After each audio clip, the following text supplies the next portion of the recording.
Previous lecture में हम transistor की एम्प्लीफिकेशन फॉर्म के लिए एच इक्विवेलेंट सर्किट बना के उसके लिए वोल्टेज गेन, करंट गेन और इनपुट इम्पीडेंस निकाल रहे थे। ठीक है, अब हमें निकालना है फोर्थ आउटपुट इम्पीडेंस। इसके लिए हम क्या करते हैं, इसी एच इक्विवेलेंट सर्किट में एक तो जो ZL है उसको हटा देते हैं, मतलब ZL को हटा दिया हमने, तो अब जो हमारी आउटपुट करंट रह जाती है वो वापस क्या रह जाएगी, V0 ही रह जाएगी, मतलब VCE ही रह जाएगी।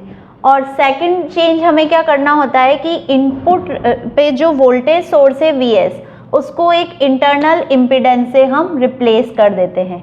तो ये इस तरह का एक सर्किट बनाते हैं हम आउटपुट इम्पीडेंस को निकालने के लिए। तो जो आउटपुट इम्पीडेंस है Z0 ही इस स्थिति में हमेशा क्या होगी, output voltage upon input voltage VBE का, सॉरी आउटपुट वोल्टेज और करंट का रेशियो। अब करंट कौन सी लोगे आप, IC। इक्वेशन नंबर दे देते हैं हम इसको नेक्स्ट 13, क्योंकि आपको पता है इम्पीडेंस हमेशा क्या होती है, वोल्टेज अपॉन करंट, और आउटपुट की ले रहे हो तो इसलिए output voltage upon output current, तो आउटपुट वोल्टेज VC है, आउटपुट करंट IC है। एक बात तो ये हो गई। अब हम क्या करते हैं, इसका इनपुट सर्किट चेंज हुआ है तो इसके इनपुट सर्किट में किरचॉफ का नियम लगाते हैं। तो using Kirchhoff's law in input circuit,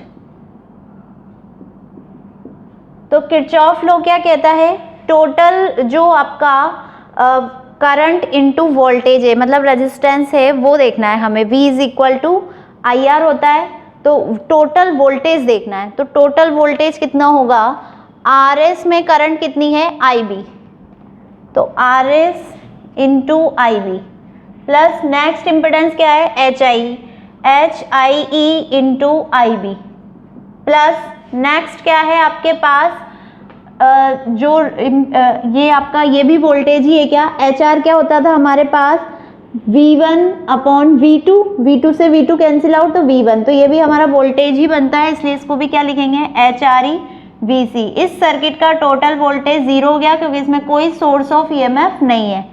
तो ये हमारे पास एक इक्वेशन आ गई। इस इक्वेशन से हमें निकालना क्या है, हमें VCE और IC निकालने हैं। तो इस इक्वेशन से अगर हम IB का मान निकाल के VCE की टर्म में रिप्लेस कर दें किसी इक्वेशन में, तो हमें हमारा टारगेट मिल सकता है। तो हम क्या करेंगे, सबसे पहले इक्वेशन फर्स्ट देखते हैं, यहाँ VBE है, VBE का कोई रोल नहीं है तो इसको हटा दो। इक्वेशन सेकंड देखते हैं, यहाँ पे IC है, IC चाहिए, VCE भी है, VCE भी चाहिए, और IB है, IB को हम यहाँ से हटा देंगे। IB कैसे हटाओगे आप, IB कॉमन लिया, अंदर क्या बचा, RS plus HIE plus HRE VCE is equal to 0। तो IB की वैल्यू कितनी हो जाएगी, minus of HRE VCE upon नीचे क्या आएगा, RS plus HIE। Equation number इसे दे देते हैं हम 14। अब इस 14 से हम वैल्यू सब्स्टिट्यूट कर रहे हैं इन इक्वेशन नंबर सेकंड, तो we get IC is equal to HFE और IB का मान minus of HRE VCE upon नीचे आएगा RS प्लस HIE। तो ये हो गया आपके पास। फिर नेक्स्ट आएगा प्लस H0E और इधर आएगा आपके पास VCE, ये आ गया 15। या हम अभी इसमें से कॉमन लेके देख लेते हैं। तो हमें तो VCE अपॉन IC रेशियो चाहिए,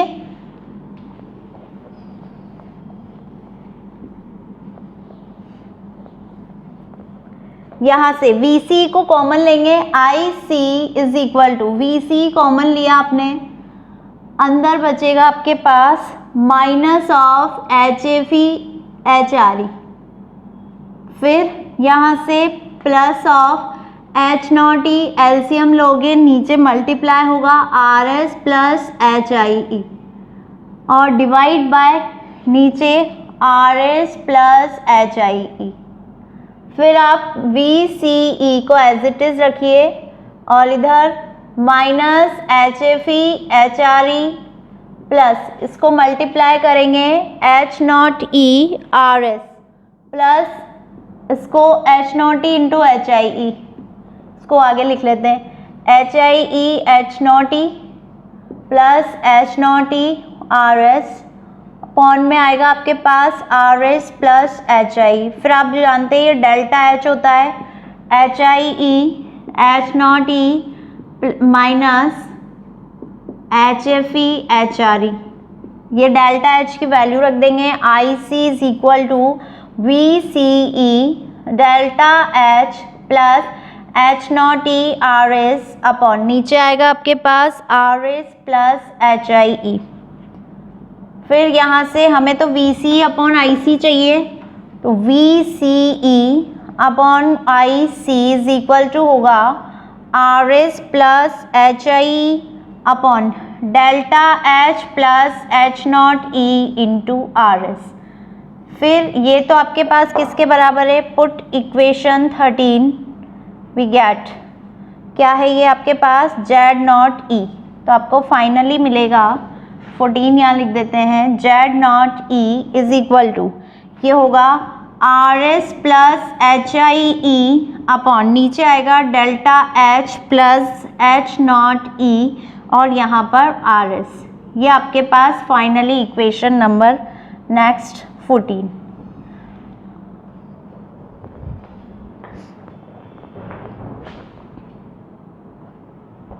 अब हमें नेक्स्ट निकालना है पावर आउटपुट, तो वो हम निकाल लेते हैं।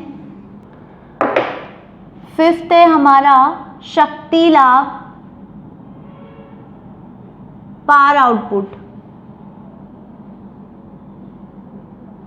फॉर्मूला क्या होगा पावर आउटपुट का, ए या पावर गेन ले लेते हैं हम इसको, पावर गेन। लाभ को हम ए से रिप्रेजेंट करते हैं, शक्ति है तो P पावर और CC कॉन्फ़िगरेशन है तो APE। Output power upon input power. Power हमेशा क्या होती है, चूंकि शक्ति P जो होती है वो होती है VI, तो पावर आउटपुट पावर क्या हो जाएगी VC output voltage output current upon input voltage input current. फिर आपको पता है कि VCE अपॉन VBE, ये एक गेन बन रहा है voltage gain. IC upon IB, ये एक गेन बन रहा है करंट गेन। तो इसको हम क्या लिख सकते हैं AVE और इसको हम लिख सकते हैं AIE। अब इन दोनों की वैल्यूज़ तो हम कैलकुलेट कर चुके हैं प्रीवियस डेरिवेशंस में, तो वहाँ से हम वैल्यूज़ रख देते हैं। AVE है आपके पास minus of HFE into ZL upon HIE plus delta H into ZL, delta H into ZL। और AIE है आपके पास HFE upon 1 plus H0E into ZL, तो ये आपके पास AIE हो गया। तो फाइनली जब आप इनको मल्टीप्लाई करोगे आपको क्या मिलेगा, power gain APE is equal to minus of HFE square ZL upon नीचे आएगा आपके पास HIE plus delta H into ZL और इधर आएगा 1 प्लस H0E इंटू ZL। ये आपने निकाल लिया गेन, ठीक है। अब नेक्स्ट है, ये हमारे पास इसके लिए 5 पैरामीटर्स कंप्लीट हो गए, लेकिन हमें इसका एक सिंप्लीफाइड नेटवर्क भी निकालना है। तो नेक्स्ट टॉपिक ले रहे हैं हम यहीं पर, simplified form of H equivalent circuit. इसके सिंप्लीफाइड फॉर्म के लिए आपको कुछ इसमें वेरिएशंस करने होते हैं। तो पहला तो इसमें आपको याद रखना है कि from the experiment it was clear that, प्रयोगों से ऐसा प्रूव हुआ है कि VBE की तुलना में HRE VCE नगण्य होता है। HRE VCE इज नेग्लिजिबल, एक तो आपको ये पॉइंट याद रखना है, negligible in compare to VBE, एक तो आपने ये बात याद रखनी है, ठीक है। दूसरा क्या याद रखना है आपको कि ZL की तुलना में H0E भी नगण्य होता है, तो H0E is also negligible in compare to ZL, ठीक है। अगर आपके पास ये दोनों नगण्य है तो आपको पता है डेल्टा H क्या था, HIE H0E minus HRE HFE। अब HFE भी नेग्लिजिबल हो गया, H0E भी नेग्लिजिबल हो गया, तो डेल्टा H भी क्या होगा, नेग्लिजिबल। मतलब जहां जहां इनकी वैल्यूज आ रही है वो सब क्या हो जाएंगी, 0। तो फिर इस स्थिति में वापस हमारी जो 5 इक्वेशंस थी वो क्या होंगी, वो हम देखते हैं। तो इनके कंपेयर में हम देख रहे हैं, सबसे पहले हम बात कर रहे हैं करंट गेन की। तो करंट गेन क्या होगा, करंट गेन ये था हमारे पास AIE is equal to HFE upon 1 plus H0E ZL, और H0E तो खत्म हो गया, तो HFE अपॉन 1 यानी कि ये हो गया हमारे पास HFE के बराबर ही, ठीक है। ये इस तरह से देखना है हमें। सेकंड है हमारा इनपुट इम्पिडेंस, निवेशी प्रतिबाधा ZIE, और जो ZIE आया था हमारे पास वो आया था HIE, ZIE आया था हमारे पास HIE plus delta H ZL upon 1 plus वही डेल्टा H। तो डेल्टा H नगण्य होने के कारण ये हमारे पास HIE के इक्विवेलेंट ही आएगा। आप चाहे तो इक्वेशंस चेक कर लेना प्रीवियस डेरिवेशन से। इनपुट इम्पिडेंस, फिर थर्ड नेक्स्ट है आपके पास वोल्टेज गेन। तो वोल्टेज गेन कितना होगा, वोल्टता लाभ AVE, ये हमारे पास आया था minus of HFE ZL upon HIE plus delta H ZL। अब ये तो नगण्य हो गया, ये नगण्य है ना डेल्टा H के कारण, तो ये कितना बचेगा, minus of HFE ZL upon HIE, ये आपका वोल्टेज गेन। फिर नेक्स्ट है आपके पास output impedance Z0E, fourth output impedance Z0E। अब ये कितना आया था हमारे पास Z0E, ये हमने निकाला था RS plus HI upon H0E और delta H, RS plus HIE upon H0E RS plus delta H, ये भी टेंस टू 0, ये भी टेंस टू 0, तो ये टेंस टू कितना हो जाएगा, इन्फिनिट। तो सिंप्लीफाइड फॉर्म में ये जो पैरामीटर्स हैं ये इस तरह से चेंज हो जाते हैं, चूंकि कुछ चीज़ें हम नेग्लिजिबल मान के चल रहे हैं।